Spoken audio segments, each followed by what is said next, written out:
I stand here today and I'm going to give away a secret a lady should never give away: my age. Dun dun dun. Because I'm 38. I know I don't look it. I know you thought I was in my 20s, but I am 38. This year I will be turning 39 on the 14th of November. I like Cadbury's chocolate, just saying, in case you know. But this year I am 38. And back in, let me just find the year, 1965, it was predicted that by the time you got to 38, you should be able to retire. Sounds good, doesn't it? So back then, they predicted that most people would be able to retire at the age of 38. They also predicted that the working week would only be 22 hours. Not quite right, is it? So why did they make those predictions? Pretty much because of the computer. It was the digital revolution was going on, and it was going to take over the world. It was going to make everything a lot easier. We could then retire at a young age and enjoy life and have all that relaxation time, just sort of soaking in life at its glorious. But it didn't happen. Why did it go so wrong? Because no one could predict the appetite that technology would bring in. That as the computer developed, that as different digital things came in, people suddenly went, oh, I like this. Oh, I can make money off this. Oh, I can do 3 things at once by using this. Oh, this is good. And this hunger materialised. This hunger came from people that actually put more of a demand on the workplace, put more demand on personal lives, because what should have made life easier for us ignited something in the consumer, ignited something in the human race. So all of a sudden, rather than being able to retire at 38, now the average working week is 47 hours, not the 22 they predicted back then. People are retiring later and later in life, all because the hunger and the appetite that technology has brought in, where employees go, actually, I'm going to work you harder because I want more money. Not money quicker, I just want more money. You keep going longer and longer. It is said that the relaxation rate has, so let me say I get it wrong, our leisure time, rather than increasing, has shrunk by 37%. We're not getting the time that we're owed. We're not getting the time that we should get. Yet in Ecclesiastes 3, verse 1, it says, for everything there is a season, a time for every activity under the heavens. Verse 5 says, a time to scatter stones, a time to gather them, a time to embrace and a time to refrain from embracing. And that whole part of the Bible says a time for this, a time for that, because there's a time and a season for everything. Because you see, nothing shocks God. Nothing comes along and God says, oh, I didn't expect that. But he's made a time for everything. There's a time for this, there's a time for that. But as human beings, we're not on God's timing. We're on our employees' timing. We're on the demands that this world is throwing at us, where the world says we must do this. Everything is instant these days. Everything comes now. We don't like to wait. So the pressures and the sort of everything that's upon us seems so much more heavy, and we just end up collapsing under it. It is said that an estimated 1 in 6 people experience a common mental disorder these days, like depression or anxiety. There is a planned £11.9 billion to be spent on mental health in England alone. It has been estimated that 1/5 of days off in Britain is due to anxiety. 1 in 15 people is believed to have made a suicide attempt at some point in their lives. These are all heavy. It's heavy stuff, but because we have these pressures on us, because we have these demands on us, we start only hearing those voices. We start only seeing what we have to do, our to-do list that only gets longer, never gets shorter. We start hearing the demands that everybody's chucking at us, the expectations that we have to live up to, and all of a sudden we go, we can't cope. But God says there is a time for everything. God says that actually all is well. It's in my time. It's in my time that we're to act. God didn't design us to be going from the moment we get up in the morning to the moment we collapse in our beds in the evenings.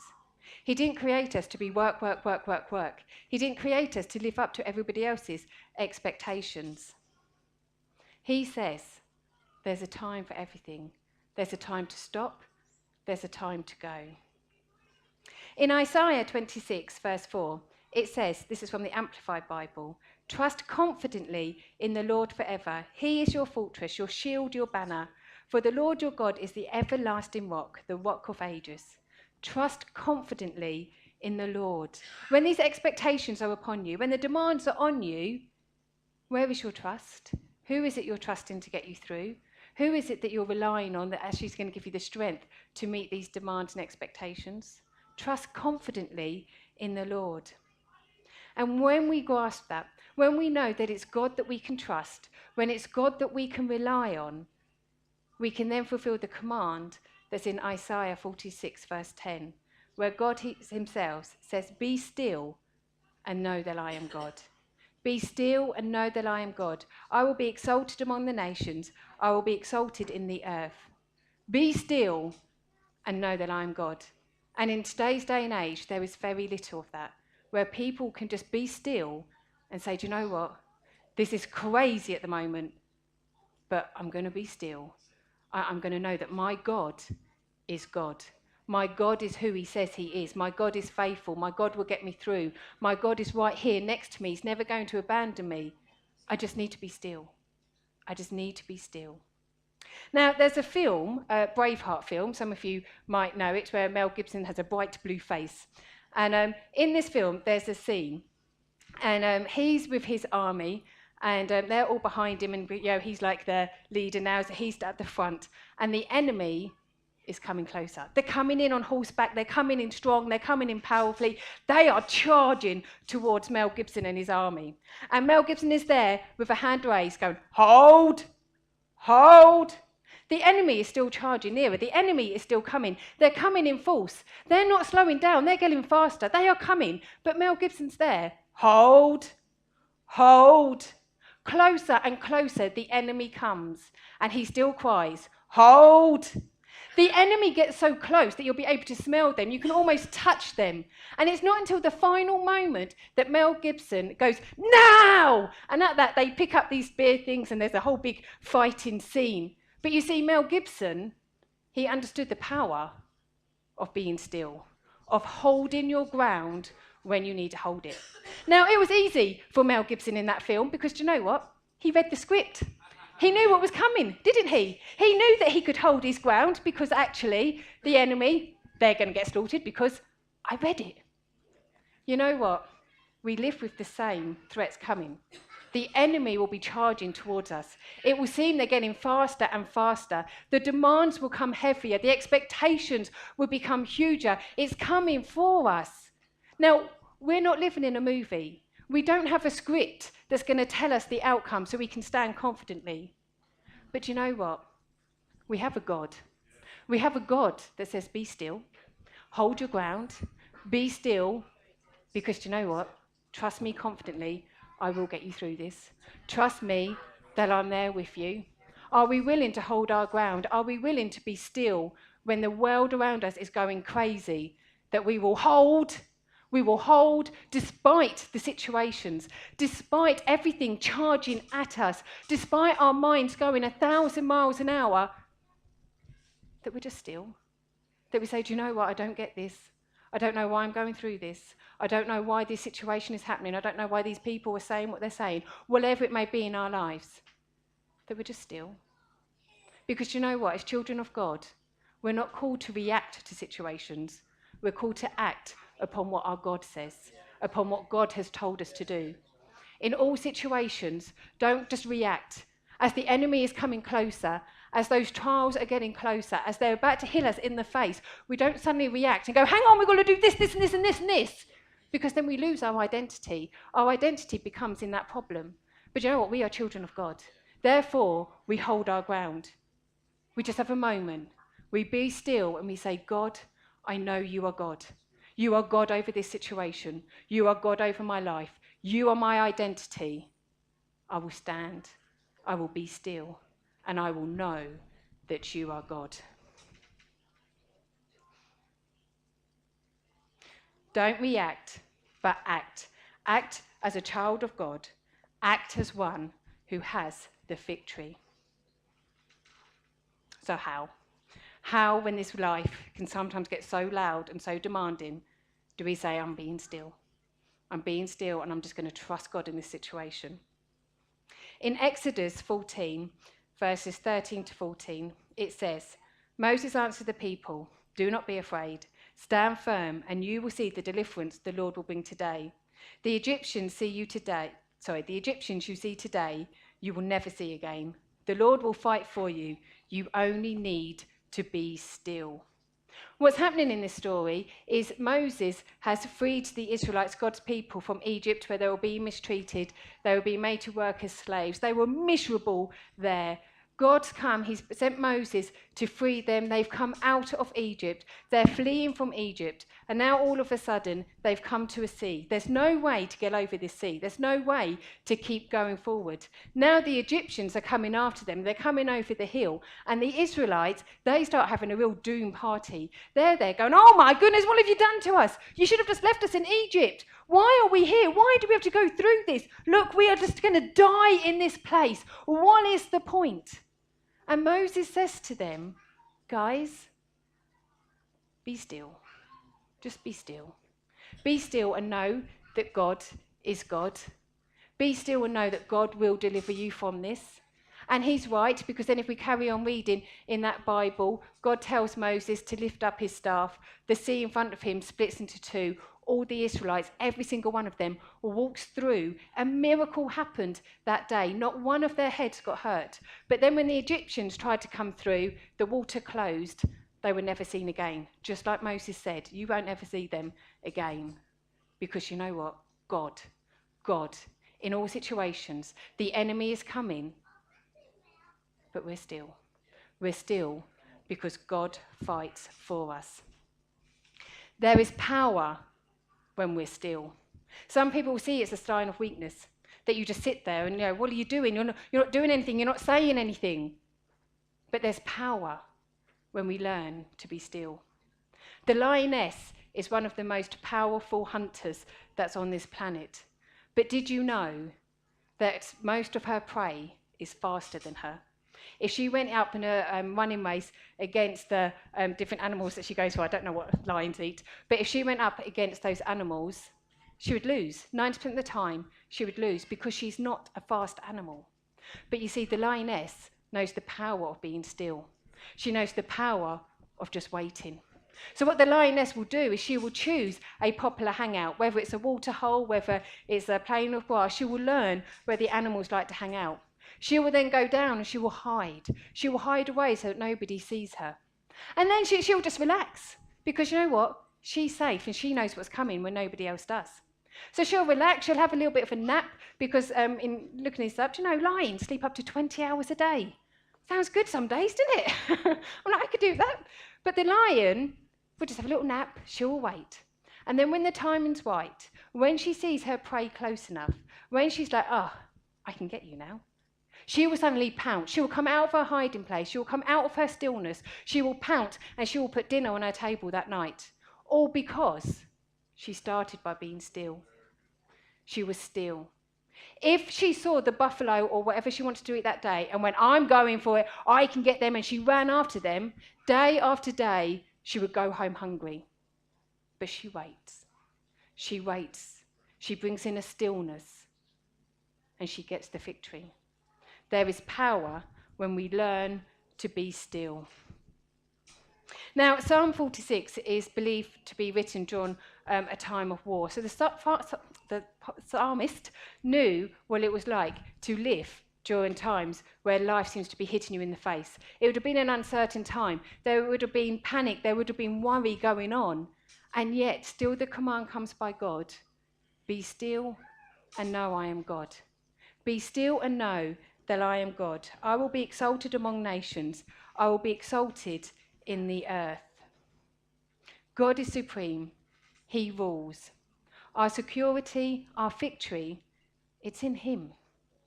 To the enemy that comes against us, God says, be still. Be still because you have no authority.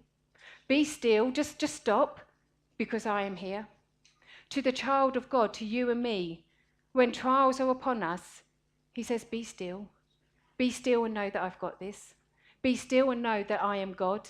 Be still and know that I am all-powerful. I am all-knowing. I have this for you. Let me do the fighting. Just be still. Be still. Come to me. Just be still. There's power when we need to be still. But all too often we can be like Abraham and Sarah in the Bible, who were living under a promise of God. God has promised that Abraham will have so many descendants, they will outnumber the stars in the heavens.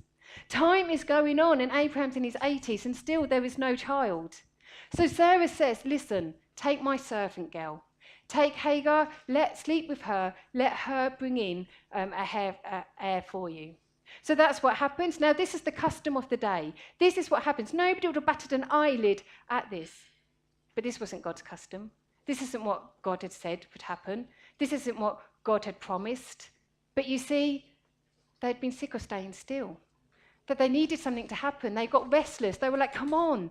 I believe that God's going to be true to his promise, but nothing's happening. Nothing's occurring. So they tried to make it happen. Abraham had a son. He had Ishmael, and that's a whole different story. God still blessed that child, but it wasn't the promise. And God said, no, that is not the one that I was talking about. A time is coming. You wait on my timing. And then I think it was about 15 years later, along came Isaac from Abraham and Sarah, both of which were beyond childbearing age, both of which would never have even dreamed to have a baby. But you see, age, that's nothing to God. He's not concerned. That's just a little detail. Because you see, God's got a purpose, God's got a plan, and he's going to bring it into being. Abraham and Sarah learnt that actually there's no point in trying to manipulate situations to make them happen. There's no point in trying to make the promises of God come into being. If God's promised it, his promises are yes and amen. They're going to happen. So if we sit here today and we know God has promised us something, we're still in it. We trust confidently that God has got this. And we live faithful to our God. We live serving God in the day, in the now, while we wait for that promise to come into being. Don't try to make it happen. God's got it. God knows. He already knows what's going to happen from the A to B's. As his children, just be faithful, knowing he's got this. Now, some of you might know mine and Charles's story. We were single for a long time before we met each other. I was single for about 10 years before I met Charles.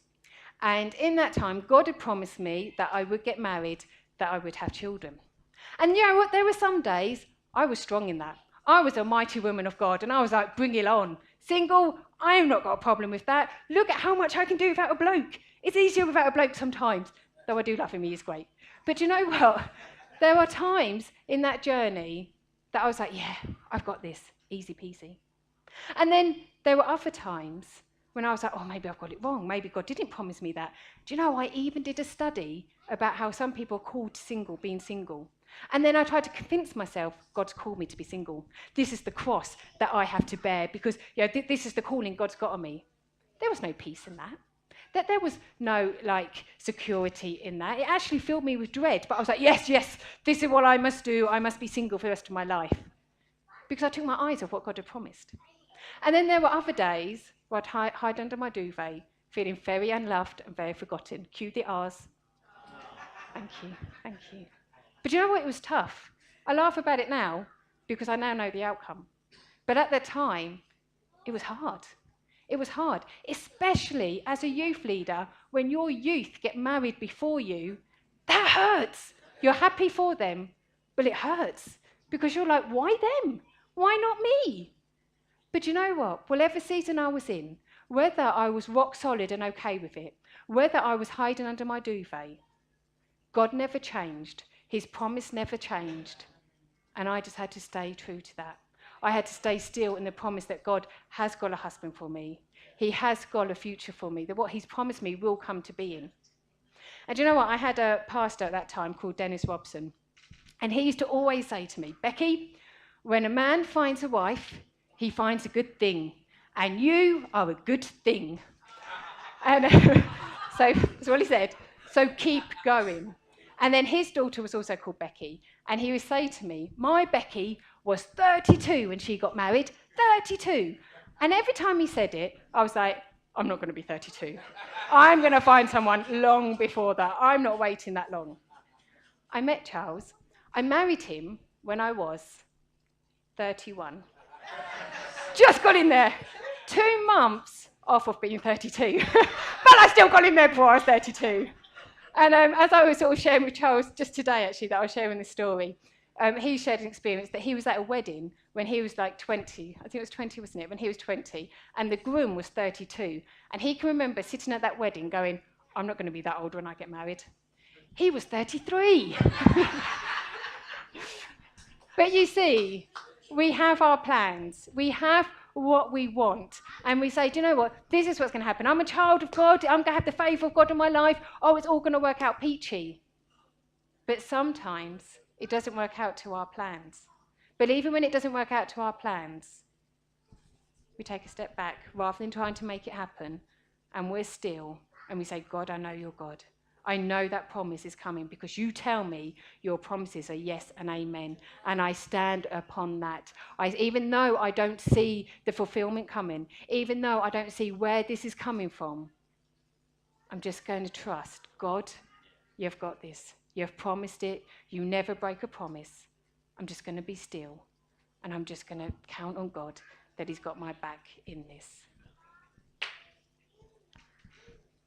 So today, I want to sort of come to an ending by finishing looking at an example of what it actually looks like when we're still and know that God is God.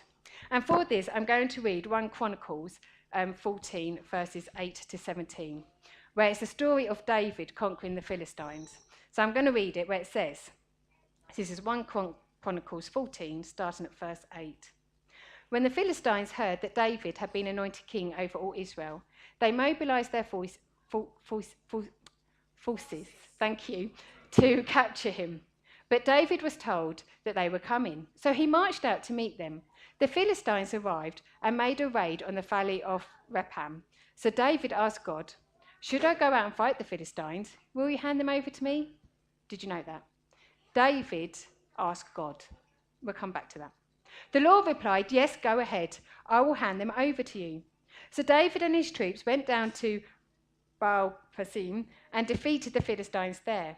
God did it, David exclaimed. He used me to burst through my enemies like a raging flood. So they named that place Baal-Perazim, which means the Lord who bursts through. The Philistines had abandoned their gods there, so David gave orders to burn them. But after a while, the Philistines returned and raided the valley again. And once again, David asked God what to do. Do you attack them straight on? Do not attack them straight on, God replied. Instead, circle around behind and attack them near the poplar trees. When you hear a sound like marching feet in the tops of the poplar trees, go out and attack. That will be a signal that God is moving ahead of you to strike down the Philistine army. So David did what God commanded, and they struck down the Philistine army all the way from Gibeon to Gezer. So David's fame spread everywhere, and the Lord caused all the nations to fear David. So this is David overcoming the Philistine army. And you see, David knew where the source of his strength came from.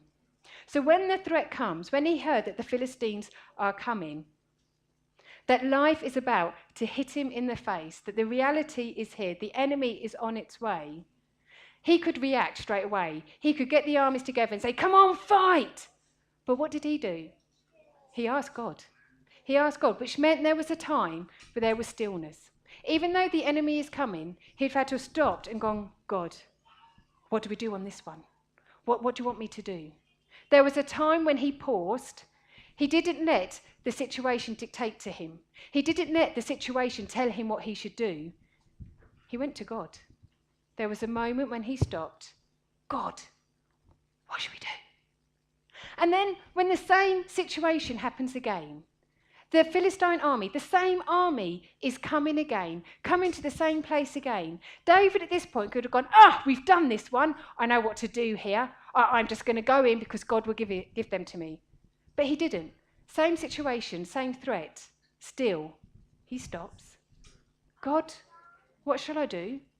And God gives him a different way of beating them this time. There may be some situations that seem to keep going round and round and round.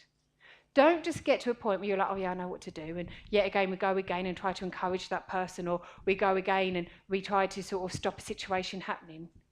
On every occasion, there needs to be a time when we're still, when we know that God is God and we go, God, what do you want me to do? God, things are kicking off at work at the moment.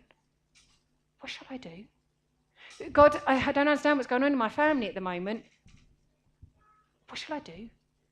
God, everything's peachy at the moment. It's all fantastic. I'd really like to bless somebody else. Who shall I bless? We need to be still. We need to be still in all situations. That even though the enemy is coming, even though threats are coming, that we're still. God, what shall I do? Where shall I go here? That our guidance comes from him. As children of God, we are not called to react. We are called to act upon what God tells us to do. To know what God tells us to do, we have a moment where we're still. God, what shall I do? Where shall I go here? Now, being still doesn't mean that we just sit on our hands and let the world pass us by. It doesn't mean that we don't do anything. Because, there's a world out there that is desperate for God. There is a world out there that needs to hear about God, that needs to see the grace of God in action. There's a world out there that longs for the children of God to stand up and do something. If we're constantly just sitting on our hands being still, I'm just being still and waiting upon the Lord, nothing will happen. But you know what? There's a time when we're still, and we go, God, what are you saying? God, I give you all the praise for this situation. God, help me move forward. There's a time when we're still. And then, like David with the Philistines, he then went into battle. There's a time we need to go into battle. There's a time when we need to stand up. We've got our strength because we've been still. We know that God is God. We know that he will show up. We know that he is faithful. So that when the battle comes, we are strong and we say, do you know what? Come on, bring the fight on. Because I am still. I know that my God can do this. My God will fight for me. I just have to be obedient. I just have to be where he tells me to go. I just have to say what he asks me to say. Claire today was obedient in the worship when she sang out that song. That's all we're called to do. Be obedient. The fight isn't ours. We don't need to come up with our own strategies. We don't need to know exactly, where this person is and how we're going to combat them. We just go to God. We go to God and say, God, help me on this. The fight, the battle is God's. But we are his men and women. We are his children. So when the call comes to fight, we fight. But not as a reaction to what's happening, but as an action to what God has told us to do. In Isaiah 40, verse 31, it says, but those who wait upon the Lord shall renew their strength. They shall mount up with wings like eagles. They shall run and not be weary. They shall walk and not faint. Know the source of your power. Know what it is that's going to cause you to soar.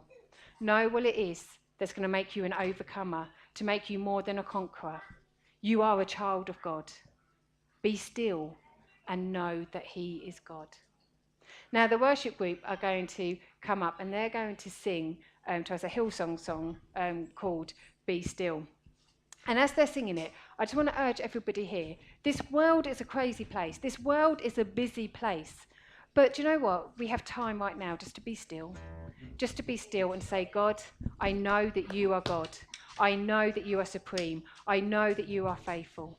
So whatever it is, the situation you're going through, whether it's a glorious one, whether it's one that hurts, be still. As they're singing this song, just be still. Call on God. Hear God's guidance on how you should be acting in it, on where you need to be going in it. The time has come just to be still. Be still. Draw on God. Hear from God for yourselves, because he is a personal God that says, just come close. Just come close. I've got this. Be still and know that I am God. So in this song, whether you want to sing along, whether you want to just sit and be quiet, lay and be quiet, whether you want to jump up and down, whatever you want to do, just that you know it's you and God. This is you and God now. Know that He is God. He's got it. He is in control. Be still and know